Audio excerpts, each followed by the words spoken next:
Hi everyone. This is lesson 2.1.1 of the transformations chapter, and this is our lesson on translations. Now, a translation, as you probably already know, is simply a repositioning of a graph on the coordinate plane without changing its shape or its orientation. Um, but really the important idea, the thing that you really need to get as you go through this chapter is the connection between what we do with the equation of a function and how it affects the graph of a function. So now notice that the changes that are made to the equation are as follows here. We've made a change to the independent variable, the x, by subtracting h from it. But we've also made a change to the dependent variable, that's the function notation, the f of x, by adding a k to it. Okay, so we've got a change that's happening within the function, and then a change that's happening essentially outside the function. Now, because these changes were made using the operations of addition and subtraction, this means that the original function was translated h units to the right, assuming that h is positive, and k units up, again, assuming that k is positive. And this means that the mapping for this particular set of transformations will be x comma y, or the point on the original function, will become the new point x plus h, y plus k. Now notice that, and this is going to become an issue for a lot of people, this is the tough part of this course, notice that we change the operation from the function when we're dealing with the independent variable, but when we're dealing with the dependent variable, because the original function was written as y equals, the y was all by itself there, that plus k becomes a y plus k in the point. If you want another way of thinking about this, I frequently tell my students that the way to approach this is to think, what would I have to do to isolate the different variables here? And the different variables I'm talking about here being x and y. In that original function, if you wanted to isolate the x, at the very last thing that you would be doing would be to add the h to both sides. That becomes your transformation. That becomes how we change the point. We're going to add h to the x. And if you're going to isolate the y, well, notice that in the original function there, the y was isolated. Well, what did we do to isolate that y? And you can see outside that function we added k, which means we're going to add k to the y coordinate. That may help, it may not, but that is something that you're going to have to get used to in this chapter. And now finally, just as a point that needs to be considered with all transformations, we want to talk about the invariant points, or points that won't change on the graph when you apply a transformation. And in this case, with translations, there are no invariant points. When you move the entire graph left or right or up and down, all the points change at the same time. So now let's consider the following example. It asks us to sketch the graphs of the following, state the mapping, and identify the domain and range of the transformed functions. So we're going to start off with, in this first question, we're going to start off with x squared. We're going to let that become x squared minus 3, then we're going to let that become x squared plus 2, and just see what happens. Now, as with most questions in this particular chapter, the best thing you can do to help yourself out is to sketch and identify the properties of the original graph before you move on to the transformed graphs. Now, in this particular case, the original graph was the basic quadratic, y equals x squared, and the graph of that is just a basic parabola that opens upward with its vertex at the origin. The domain is all real numbers, so and you can see an interval notation here that's going to go from negative infinity out to positive infinity. And the range is going to be just the set of non-negative values here, non-negative real numbers here. So starting at 0, that's why we use the square brackets there, up to infinity. So now here's the graph of y equals x squared minus 3. And notice that what you're seeing here is a vertical translation 3 units down. The entire graph has just been moved 3 units down. And we had talked about that before. Notice that the minus 3 here, this is happening outside the function. It's not being squared. So because of that, it is a vertical transformation here. The mapping that we're going to get x comma y, that's the point on the original function, is going to be x comma y minus 3.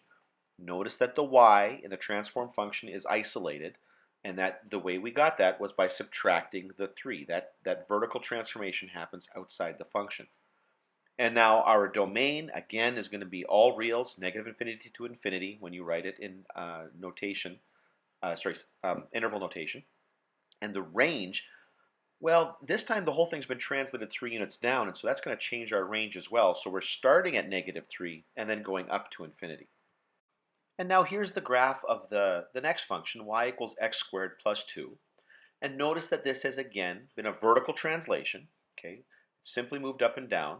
And it's been this time it's moved up 2 units, I should say, 2 units. And that's again because that plus 2 is occurring after the function, outside the function, the squaring there that we see. The mapping, okay, again in our mapping, we're only going to see a change to the y coordinate. So the x comma y from the original graph is going to become the point x comma y plus 2. And again, if you look at the transform function, notice that the y has already been isolated, and we did that by adding a 2 to the other side of the equation. Well, to both sides technically, but I see that plus 2 over on the other side. The domain is still all reals. We go from negative infinity up to positive infinity. And the range is going to be, well, this time we've moved everything upward. So now we've moved up to positive 2, and it moves upward from there. So we're going to go from 2, that's why we're using the square brackets there, up to infinity. Now let's consider the same question, but with a different transformation. We're going to take a look at what happens when we go from x squared to x minus 3 squared to x plus 2 squared. And notice that this time the change to the functions is occurring within the function, within the squared part of this expression here. Once again, we should sketch the original graph to help us understand how the transformations work. So once again, here's what the graph of y equals x squared looks like. Vertex on the origin opening up, the domain is all real numbers, and the range is from 0 to infinity. So now here's the graph of y equals x minus 3 all squared. And notice that in this case, the result is a horizontal translation 3 units to the right. Now, this is where this can get kind of counterintuitive because you can see an x minus 3 inside the function. But remember again, the way to think about this is if you were to isolate the x, you would need to add 3 as your last step. And you can see that that is what we get when we look at our mapping. The point x comma y becomes the point x plus 3 comma y. It's kind of opposite of what we're seeing in the function. And that is why it is 3 units to the right. Now, this does not affect the domain. Okay? If it was going to affect anything, it would affect the domain, but in this case it doesn't because of the nature of the parabola. It's still all real numbers, or negative infinity to infinity. And the range, because there has been no vertical change in the graph, is still from 0 to infinity. And now this next one is the graph of y equals x plus 2 all squared. And notice in this case that it's been a horizontal translation 2 units to the left. And again, the reason for that is because if you were to try to isolate the x in this expression, you would take the square root and then you would have to subtract 2 from both sides. And that becomes the transformation, that operation that we use to isolate the variable. So our mapping becomes x comma y from the original graph is now becoming x minus 2 comma y. And there, right there, there's our translation 2 to the left. Once again, as in the previous question, this does not affect the domain because in this case the domain is all reals. However, a horizontal translation would affect the domain if it's going to affect anything. But it has no impact on the range. The range stays the same. It's still going to be from 0 to infinity. Okay. Now let's take a look at a question that's a little bit more specific in its focus. The point negative 3, 5 is on the graph of y equals f of x. And we're not given any information about the function, just the point. Now we're going to identify its image on the graph of y equals f of x plus 4 minus 16, and then we're going to state the mapping that we use to find it. Okay, well, now to solve this question, although it asks us to find the mapping last, it's actually easier to find the mapping first. And so to do this, we're going to start with the point x comma y, but we first have to identify the transformations before we can figure out what the image point is going to be. So first we see from the function that there is a horizontal translation 4 units to the left, and I know it's the 4 because the 4 is within the function notation, which means it's going to be horizontal. And I know it's to the left because I think, what would I have to do here to get the x by itself? And the answer is I would have to subtract the 4 to isolate the x. So our image point will have x minus 4 as the first coordinate. And now we can take a look at that 16 and see what it's all about. And because it's outside the function notation, it's being applied to the dependent variable, and it's minus 16. The y has already been isolated, and to do that I had to subtract 16, so I can see that this is a vertical translation 16 units down. And in my mapping, the image point is going to have a y minus 16 in it. And now that we have the mapping, all we really need to do is apply it to our original point to get its image.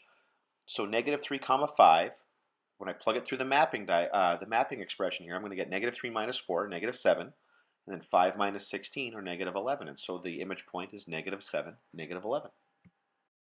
Okay, now this next question is a little bit tougher, and it's one that you have to be prepared for because it's asking you to go in the opposite direction, and there is this sense that if you as a student here can do this question backwards, then you must really get it. So the question is that the point 2 comma negative 8 is on the graph of the transformed function y minus 6 is equal to f of x plus 1. Now that's the transformed function, okay? And that we're being asked to figure out what the image was on the original function y equals f of x. We're being asked to go backwards here. So now we've established the fact that we need to go backwards with this problem. The very first thing that we should do, though, is figure out what mapping would have taken us from the original function y equals f of x to the transformed function y minus 6 equals f of x plus 1. Now, in basically every problem that you approach that looks like this, the easiest way to identify those transformations is to consistently isolate the y first. And this gives us the function y equals f of x plus 1 plus 6. And with that done, it should be pretty clear that what we're seeing now is a horizontal translation 1 unit to the left, because when I think about what I would do to isolate the x, I would have to subtract 1, so there's 1 unit to the left, and a vertical translation of 6 up, because what I had to do to isolate the y was to add that 6 to both sides, and there it is right like we wanted it, 6 up. And so now we can write the image point in our mapping, and we're going to get that x comma y goes to the point x minus 1 comma y plus 6. Note, however, that the point that's given to us is on the transform function. So in order to find the original x and y values, we're going to need to solve the following simple equations. To find the x-coordinate, we'll set x minus 1 equal to 2, which we can then quickly solve to find that x is equal to 3. And then we'll set y plus 6 equal to negative 8, which we can then quickly solve to get that y is equal to negative 14, and thus we conclude that the original point was the point 3 comma negative 14. Our next example tells us that the graph of f of x is equal to x plus 7 squared minus 6, and that we're going to translate it, or it's going to be translated 4 units to the right and 3 units down, to get a new graph y equals g of x. So what is the equation of g of x? Now, by its very nature, this is a more challenging question because we're being asked to transform a function that has already had a transformation or two in it. Now, in a case like this, particularly when you're dealing with just translations and additional translations, the easiest thing to do is to simply identify the transformations in the original function and combine them with the new transformations. So now, given the function f of x equals x plus 7 squared minus 6, we can see, based on previous exposure to these sorts of questions, that the transformations that are already there are a horizontal translation of 7 to the left. Remember, it's opposite what we're seeing inside the function when we're dealing with a horizontal translation, and a vertical translation 6 down. Now, if we impose on this function of movement of 4 to the right, that means the overall movement on that original quadratic function is going to be 3 to the left, because remember, we moved 7 to the left first, now we're moving 4 to the right, so the overall displacement from where it should have started, where the vertex at 0, 0, is going to be 3 units to the left. And likewise, if we move this thing vertically 3 down from an original position of 6 down, then the overall movement from where that quadratic should have been originally at 0, 0, the vertex is at 0, 0, the overall movement is going to be 9 down. And when we put these overall transformations back into the original function, we get that y is equal to x plus 3 squared minus 9. Okay, now the purpose of this next question is really just to give you some exposure to a different way of asking the questions here. So given that the point 4, negative 9 is on the graph, excuse the spelling mistake there, of y equals f of x, identify the image of this point if y is replaced with y minus 2 and x is replaced by x minus 5 in the function. Okay, well, now to correctly answer this question, we need to interpret what those substitutions mean in the context of this question. So let's just make those substitutions into the function, and hopefully it'll be easier to see what's going on here. So we start with the function y equals f of x, and the question tells us to replace y with y minus 2 and x with x minus 5 in the function to get the following.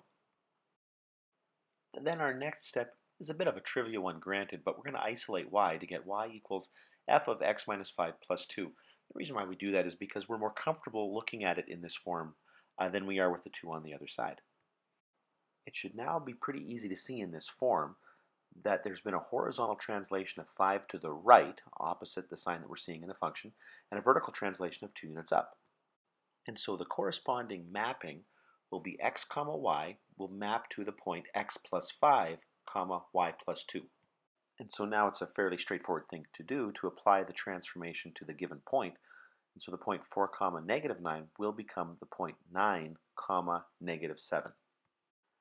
Okay, now we're going to take a step back a bit and take a look at a different sort of question. What are the coordinates of the image point 8, 13 if it's translated 3 to the left and 12 up? Now this question is pretty straightforward so long as the operation being implied here is not misunderstood.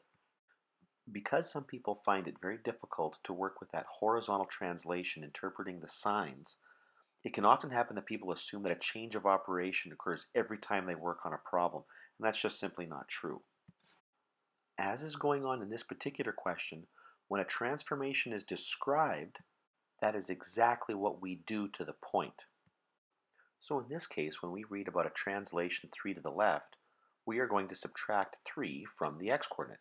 And a translation 12 up means that we're going to be adding 12 to the y-coordinate. So since our original point was the point 8, 13, our final point will be the point 5, comma 25. Now we're going to take a look at another type of example, one that focuses our attention on a different part of the problem. If f of x is equal to x squared plus 1, then describe how the translation implied by y equals f of x minus 5 plus 3 will affect the domain and range of the function. And this is a really popular type of question to ask, one that focuses on domain and range. Now, to really understand how the transformations are going to affect the domain and range, we need to know what the domain and range were of the original function. And in this case, it's pretty convenient that the original function was just a simple parabola. And we know, based on what we've learned in Math 20, that the domain is simply going to be the element of the reals, and the range will be greater than or equal to 1. With that in mind, we now change our attention towards the transformations. And in this case, we can see that based on the function that we're given, that it's going to be 5 to the right and 3 up. And now to get the answer just requires a little bit of reasoning. So notice that since the domain was all reals, moving it left or right is going to have no impact. The domain will stay all reals. The vertical translation, however, is going to have an effect on the range, and since we simply move it 3 units up, the new range will be y is greater than or equal to 4. Now let's take a look at one final question, and this one's also about domain and range. A function y equals f of x has the domain where x is going to be all values between negative 10 and 3, including negative 10 and 3, and the range will be all values between negative 2 and 14, inclusive of negative 2 and 14 as well. What are the domain and range of the transform function y plus 5 is equal to f of x minus 7? Okay, well, once again, the first thing we need to do is identify what the transformations are. And the easiest way to do that is going to be to isolate the y in that above function. So we get y is equal to f of x minus 7 minus 5. And from there we can see pretty quickly that what we're getting here is a translation 7 to the right and a vertical translation 5 down. Now all we need to do is apply the horizontal translation and the vertical translation to the domain and range of this function by just adding these transformations to the extremes. So for the domain, we're going to add 7 to the extremes, and that's going to give us a domain between negative 3 and 10, including negative 3 and 10. And when we apply the vertical translation by subtracting 5 from the extremes, our new range is going to become negative 7 out to the value of positive 9, and once again including the values of negative 7 and 9.